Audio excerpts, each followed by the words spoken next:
नमस्कार दोस्तों, कैसे हैं आप लोग। उम्मीद करता हूँ आप सब बढ़िया होंगे। दोस्तों, आज मैं आप लोगों के बीच में एक बहुत ही अच्छा टॉपिक लेकर आया।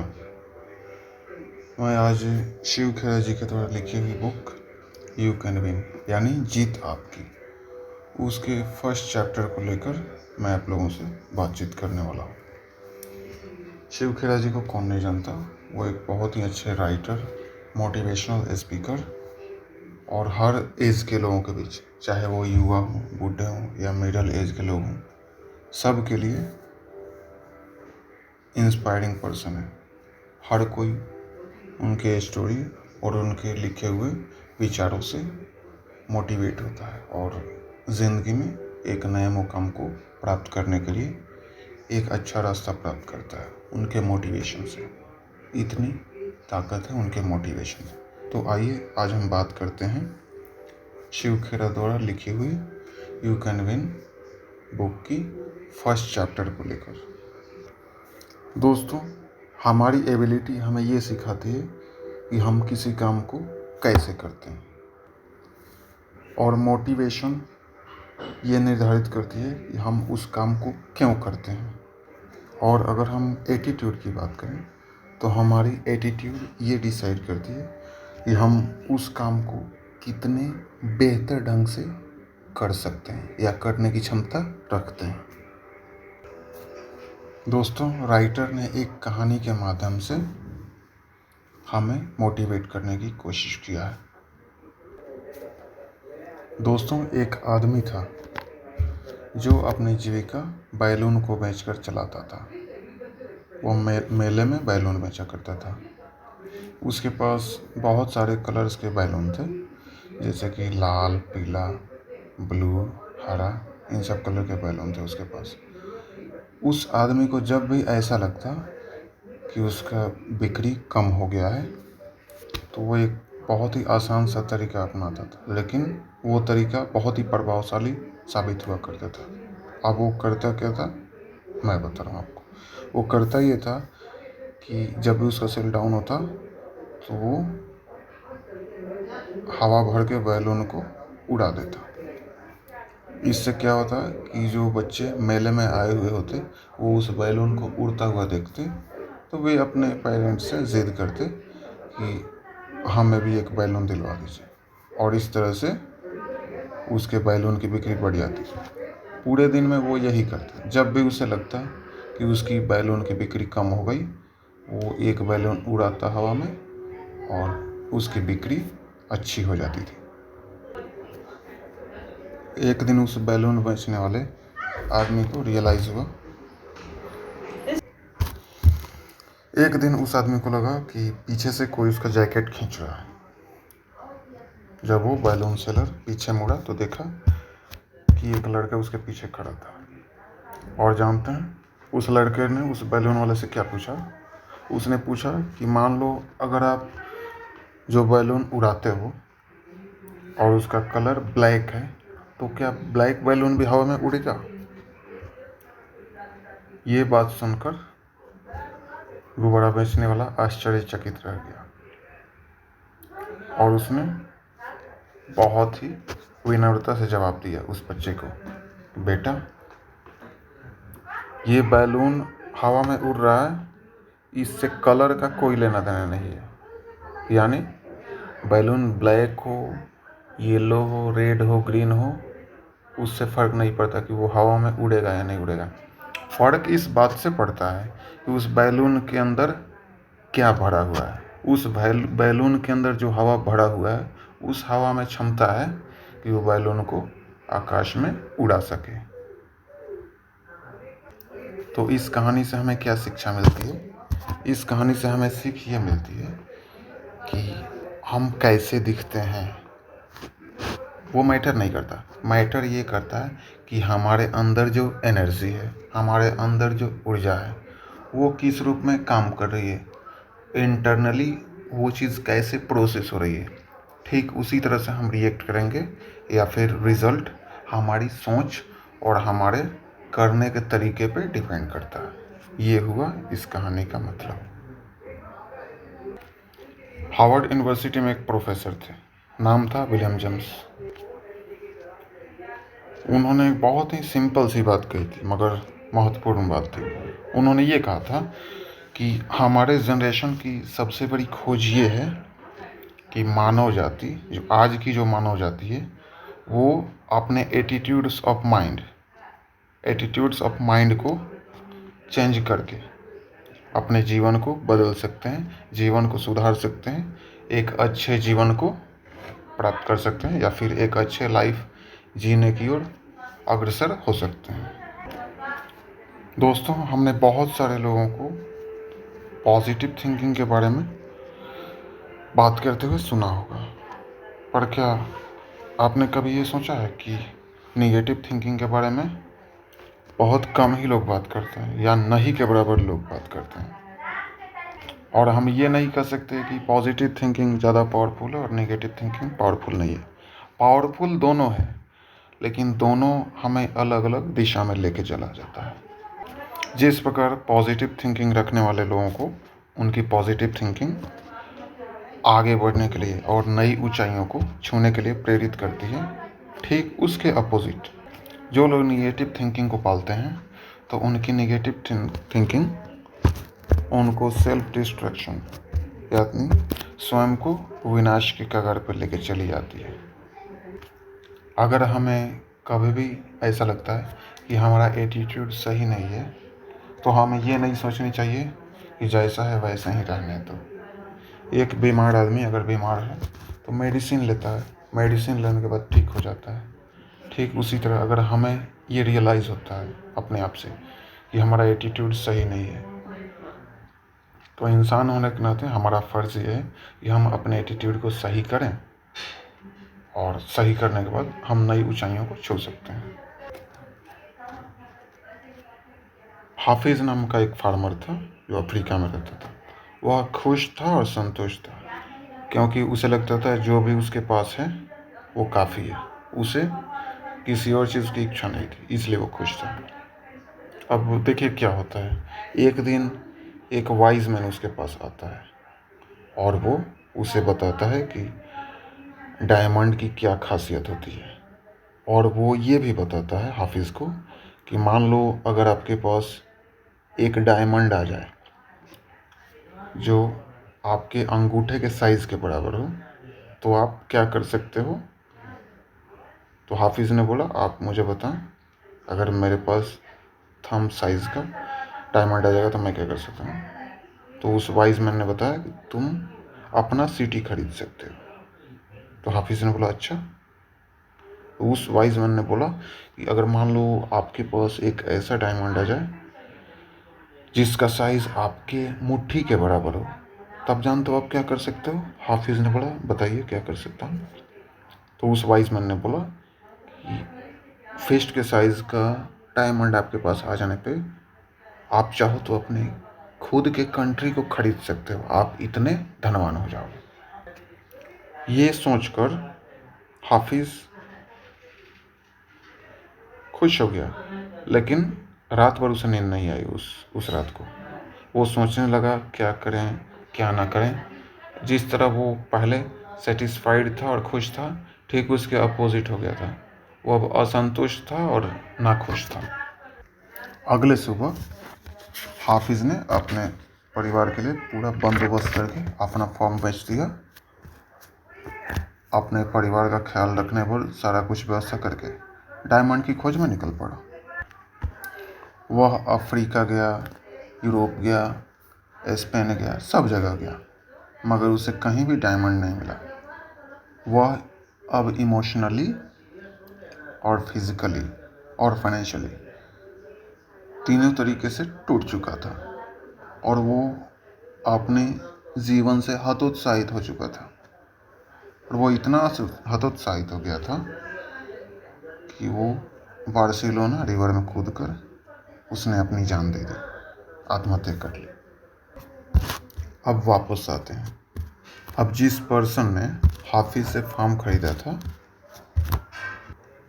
वो ऊँटों को पानी पिला रहा था, और ये जगह वही थी, हाफिज़ का जो फार्म था उसके साइड में ही ये जगह था, नाला था जहाँ वो ऊँटों को पानी पिला रहा था। अब क्या हुआ कि अक्रॉस द स्ट्रीम जब वो सूरज की किरण पड़ी एक स्टोन पे तो वो चमकने लगा। कैसे चमकने लगा? तो वो एकदम रेनबो की तरह यानी इंद्रधनुष की तरह चमकने लगा। उसने सोचा कि एक स्टोन लेकर अपने लिविंग रूम में रख देना चाहिए, देखने में काफ़ी अच्छा लग रहा है। उसी दोपहर वो वाइज मैन उस पर्सन के पास आया, यानी हाफिज़ के फार्म का जो न्यू मालिक था उस फार्म के पास वो वाइज मैन आया, जिसकी वजह से हाफिज़ वापस गया था डायमंड की खोज में। तो उसने उस पत्थर को चमकते हुए देखा। तो उसने नए मालिक से पूछा, इज़ हाफिज़ बैक? क्या हाफिज़ आ चुका है? तो नए मालिक ने कहा नहीं। लेकिन आप ऐसा क्यों पूछ रहे हैं? उस वाइज मैन ने बोला क्योंकि ये जो चमक रहा है पत्थर, ये पत्थर नहीं डायमंड है, और मुझ में डायमंड की पहचान है। मैं हीरे को पहचान लेता हूँ अगर एक भी देख लूँ तो। तब नए मालिक ने बोला नहीं, ये डायमंड नहीं है, ये पत्थर है और मैंने इसे धारा से चुना है, और इस तरह के बहुत सारे स्टोन पड़े हुए मिलेंगे आपको धारा के पास। आप कहें तो मैं आपको दिखा सकता हूँ। इस तरह से वे दोनों धारा के पास गए, नाले के पास गए, और उन्होंने कुछ सैंपल्स उसका लेकर, स्टोन का सैंपल लेकर लेबोरेटरी में भेजा एनालिसिस के लिए। और जानते हैं क्या होता है? तो जब वो एनालिसिस हो जाता है तब ये पूरी तरह से कंफर्म हो जाता है कि ये पत्थर नहीं बल्कि स्टोन्स हैं, सॉरी, ये पत्थर नहीं बल्कि डायमंड्स हैं। इस तरह से उन्होंने पाया कि अरे ये फॉर्म तो पूरी तरीके से डायमंड से भरा हुआ था। अब इस कहानी से क्या शिक्षा मिलती है? तो इस कहानी से शिक्षा ये मिलती है कि जब भी हमारे सामने कोई क्वेश्चन आता है तो हम उसका आंसर कहीं और जाके ढूंढने के बजाय अगर वहीं पे ढूंढना शुरू कर दें तो हो सकता है कि उस प्रश्न का आंसर वहीं पे छुपा हो, हमारे आसपास में ही छुपा हो, हमारे अंदर ही छुपा हो। तो हमें सबसे पहले किसी भी प्रश्न के सामने आने पे अपने अंदर से या अपने आसपास के एनवायरनमेंट में उसका आंसर ढूंढने की कोशिश करनी चाहिए। अगर आंसर नहीं मिला तब कहीं और जानी चाहिए। हाफिज़ से ही गलती हो गई। अब देखिए, उसका जो फार्म था पूरी तरीके से डायमंड से भरा हुआ था, लेकिन वो डायमंड की खोज में कहीं और गया, और नतीजा ये होगा कि कहीं और उसको डायमंड नहीं मिला और हतोत्साहित होकर उसने अपनी जान दे दी। ज़िंदगी में हमें कभी भी हतोत्साहित नहीं होनी चाहिए, हमेशा पॉजिटिव रहना चाहिए और पॉजिटिव रह के सही कार्यों को करने के लिए अग्रसर रहना चाहिए। जब हमारा एटीट्यूड सही होता है तो हमें ऐसा महसूस होता है कि हम एक और सब डायमंड पे चल रहे हैं, यानी हम उस ज़मीन पे चल रहे हैं जिसके नीचे ज़मीन ही ज़मीन है, अपॉर्चुनिटीज़ ही अपॉर्चुनिटीज़ है, और वो अपॉर्चुनिटीज़ हमारे पैरों के नीचे है और हमें कहीं और जाने की ज़रूरत नहीं पड़ती। जब हमें ये पता नहीं चलता कि अपॉर्चुनिटी को कैसे पहचानना है तब हमसे धोखा हो जाता है, और अपॉर्चुनिटी होती तो हमारी सामने है मगर हम उसे पहचान नहीं पाते। तो हमें ज़रूरत है अपॉर्चुनिटीज़ को पहचानने की, हमें वो तरीका सीखने की जिससे हम अवसर को अपने हाथ से जाने ना दें, हम उसका पूरा पूरा लाभ उठा सकें। हम लोगों ने बिब्लिकल स्टोरी में जो मेंशन किया हुआ है डेविड एंड गोलियत, उसकी कहानी तो सुनी ही होगी। गोलियत एक शैतान था और वो हर किसी के मन में भय पैदा करता था। तो एक दिन क्या हुआ कि एक 17 साल का लड़का, भेड़ चराने वाला लड़का, अपने भाइयों के पास आया उनसे मिलने के लिए, और उसने भी उस शैतान को देखा। तो उसने उनसे पूछा कि तुम लोग उससे फाइट क्यों नहीं कर रहे? तो भाई लोग गोलियत से डरे हुए थे। उन्होंने बोला, तुम देख नहीं रहे हो ये कितना बड़ा है, इसको मारा नहीं जा सकता। लेकिन जानते हैं डेविड ने क्या बोला? नहीं, डेविड ने बोला ये इतना बड़ा है कि अगर इस पे निशाना लगाया जाए तो वो निशाना बेकार नहीं जाएगा। और जैसा कि आप सबको पता है कि आखिर हुआ क्या, डेविड ने उस जायंट को पत्थर मार मार के जान से मार दिया। यानी यहाँ हमें क्या सीखने को मिलती है? हमें ये सीखने को मिलती है कि जायंट तो एक ही था, गोलियत था, मगर परसेप्शन अलग अलग थी। डेविड के भाइयों की परसेप्शन ये थी कि ये बड़ा है तो हम उसे मार नहीं सकते, और डेविड ने सिर्फ अपना परसेप्शन अपोजिट कर लिया, पॉजिटिव वे में कर लिया कि ये अगर बड़ा है, ये जायंट अगर बड़ा है तो अगर इस पे निशाना हम लगाएं तो वो निशाना हमारा बेकार नहीं जाएगा, हम बिल्कुल ही इसको मार सकते हैं। और अपने भरोसे के दम पे उसने उस विशाल राक्षस को मार दिया। हमारा एटीट्यूड ये निर्धारित करता है कि हम अपनी हार को किस रूप में देखते हैं। एक पॉजिटिव थिंकर ये सोचता है कि उसे जो हार मिली है उसमें एक स्टेपिंग स्टोन छुपा हुआ है जो उसको आगे बढ़ा सकता है। लेकिन उसके जस्ट अपोजिट एक नेगेटिव थिंकर ये सोचता है कि अगर उसे हार मिली है तो वो बर्बाद हो गया, अब वो आगे कुछ नहीं कर सकता, उसे उस हार को एक्सेप्ट करके जीना चाहिए, जो कि कतई सही नहीं है। जो ग्रेट थिंकर्स हैं और फिलोसफर्स हैं वो हमेशा यही महसूस करते हैं और उन्हें इस बात का भरोसा होता है कि चाहे समस्या हो या सफलता हो, दोनों बराबर ही अपॉर्चुनिटी, बराबर ही सक्सेस लेकर आता है। अगर आप ठोकर खाते हो तो भी वहाँ से सीखने को कुछ मिलता है, और अगर आप सक्सेस हो जाते हो तो भी आपको कुछ सीखने को ही मिलता है। हमारा जो एटीट्यूड होता है वो सफलता की नींव होती है। तो जितनी बड़ी हमें सफलता हासिल करनी है उतनी ही मजबूत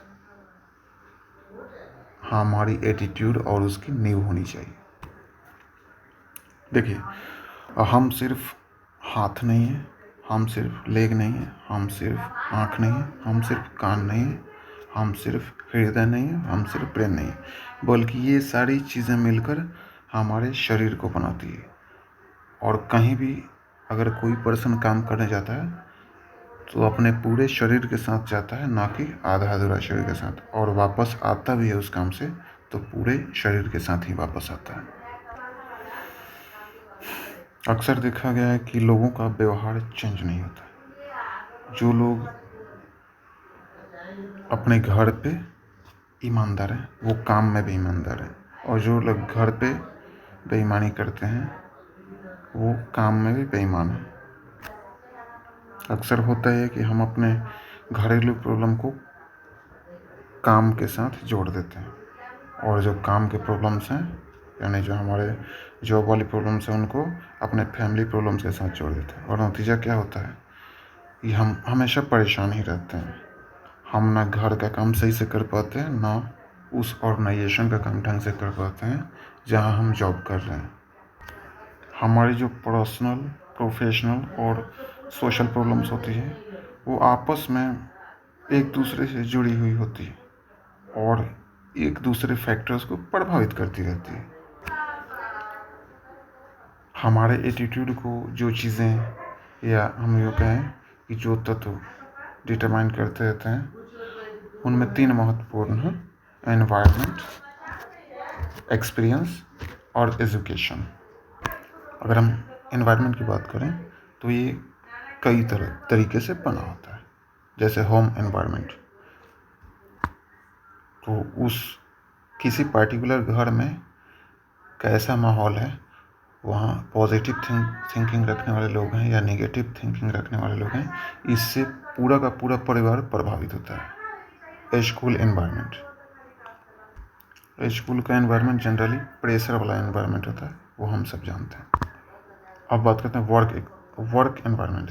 तो वर्क एनवायरनमेंट में हम देखते हैं या तो हमें अपने ऑफिस में सपोर्ट करने वाले लोग मिलते हैं या फिर टांगे खींचने वाले लोग मिलते हैं, जो हमारी झूठी या सच्ची कंप्लेंट आगे जाकर बताते हैं, और इस तरह से हम भी परेशान रहा करते हैं। सोशल एनवायरनमेंट, तो सोशल एनवायरनमेंट में कई सारी चीज़ें हैं। इसमें मीडिया है, टेलीविज़न है, न्यूज़पेपर है, मैगज़ीन्स है, रेडियो और मूवीज़ है। हम जो कुछ भी देखते हैं, सुनते हैं, समझते हैं, वो सारी चीज़ें हमारे एटीट्यूड को इन्फ्लुएंस करती है, प्रभावित करती है। अब इकोनॉमिक एनवायरनमेंट की बात करते हैं, तो मान लीजिए अगर कोई आदमी भूखा है तो उसे आप कौन सी वैल्यूज़ बताएंगे और वो क्या समझना चाहेगा। भूखे के लिए तो सबसे पहले ज़रूरी है कि उसका पेट भर जाए, तभी वो आपका भाषण या आपका प्रवचन सुनना चाहेगा। अब अगर हम रिलीजियस एनवायरनमेंट की बात करें तो कई बार ऐसा देखा गया है कि लोग अपने धर्म के हिसाब से अपनी एक धारणा बना लेते हैं और फिर ये कहते घूमते हैं कि मेरे भाग्य में ही ऐसा है, इसलिए मैं इस काम को इसी लेवल तक कर सकता हूँ, इससे आगे नहीं कर सकता। अब बात करते हैं पॉलिटिकल एनवायरनमेंट।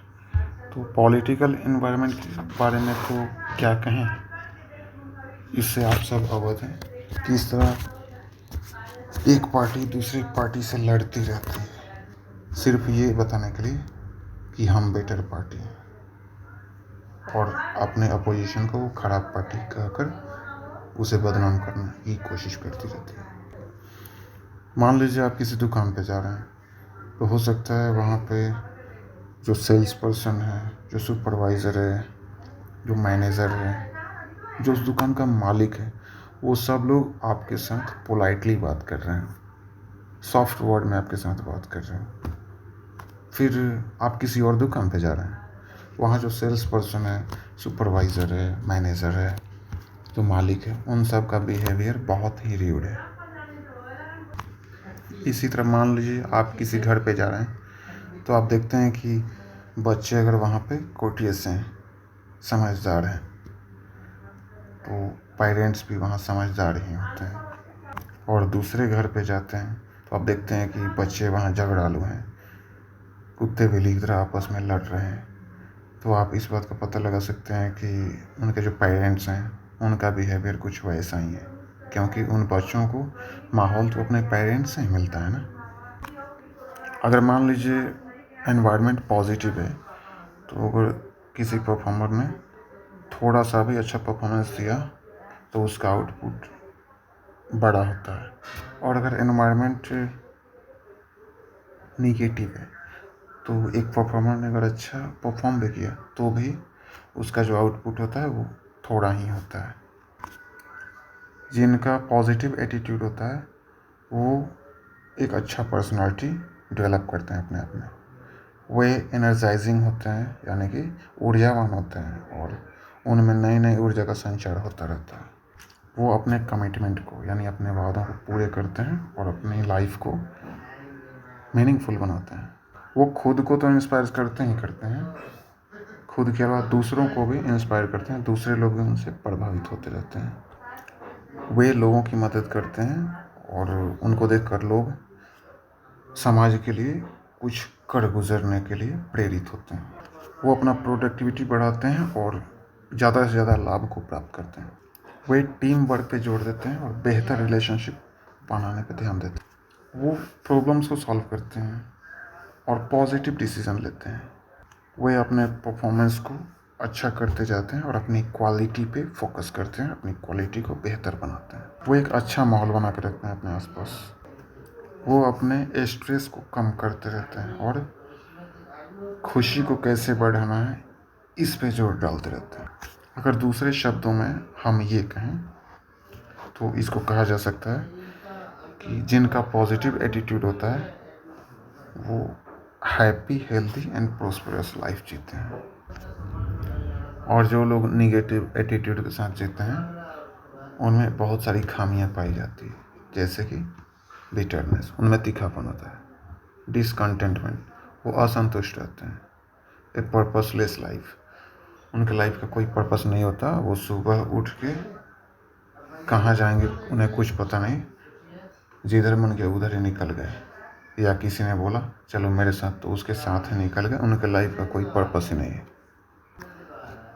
वे खुद भी स्ट्रेस में ही रहते हैं, तनाव में ही रहते हैं, और दूसरों को भी तनाव ही देते हैं। वो नाराज़ रहते हैं, फ्रस्ट्रेट रहते हैं, अक्सर बीमार रहते हैं। जिनका एटीट्यूड निगेटिव होता है वो हर जगह, चाहे घर हो, ऑफिस हो या सोसाइटी हो, हर जगह निगेटिव एनवायरनमेंट बनाते हैं हर जगह नकारात्मक सोच को ही जाहिर करते हैं। निगेटिव लोग अपने निगेटिव विचारों को खुद में भी पालते हैं और अपने आसपास भी उस चीज़ को डिस्ट्रीब्यूट करते रहते हैं। जिन लोगों का एटीट्यूड निगेटिव रहता है वो समाज के ऊपर एक बोझ की तरह है। अब हमें ये सोचना है कि हम किस तरह के थिंक करें। अगर हम पॉजिटिव थिंक करें तो हम अपने आप को भी पॉजिटिव आइडियाज़ के साथ बढ़ें, उस पर ढंग से काम करें, फोकस करके काम करें। और अगर हम नेगेटिव थिंक करें तो भी हमें अपनी नेगेटिविटी को हटाकर अपने आप में पॉजिटिव ऊर्जा का संचार करना है, ताकि हम जो करें तो हमारे उस किए हुए काम को और सारे लोग भी करें, और जिस तरह हम सक्सेस हों बाकी लोग भी सक्सेस हों हमको फॉलो करके। तो कुल मिला के मैं ये कहना चाहूँगा कि अगर हमारा एटीट्यूड पॉजिटिव है तो हम सफलता प्राप्त कर ही लेंगे, क्योंकि पॉजिटिव एटीट्यूड वाले निगेटिविटी आने पर भी उसको साइड में कर देते हैं और वो ये देखते हैं कि अगर मेरे मन में निगेटिविटी आ रही है तो वास्तव में ये निगेटिविटी है क्या। अगर उस निगेटिविटी को आपने पकड़ लिया तो आप आसानी से उसको दरकिनार करके आगे बढ़ जाएंगे। लेकिन अगर आप निगेटिविटी में उलझ के रह जाएंगे तो फिर कुछ नहीं कर सकते। इसलिए ज़रूरी है अपने नज़र और नज़रिए को बदलने की। अगर आपका नज़र या नज़रिया ऐसा है कि आप डिसीज़न नहीं ले पा रहे हैं तो आप उन लोगों से प्रभावित हों, आप उन लोगों को फॉलो करें जो कि लाइफ में अच्छा कर रहे हैं। और मेरा विश्वास है आपका नज़र भी बदलेगा, नज़रिया भी बदलेगा और आपको फॉलो करने वाले लोगों की संख्या भी बढ़ेगी।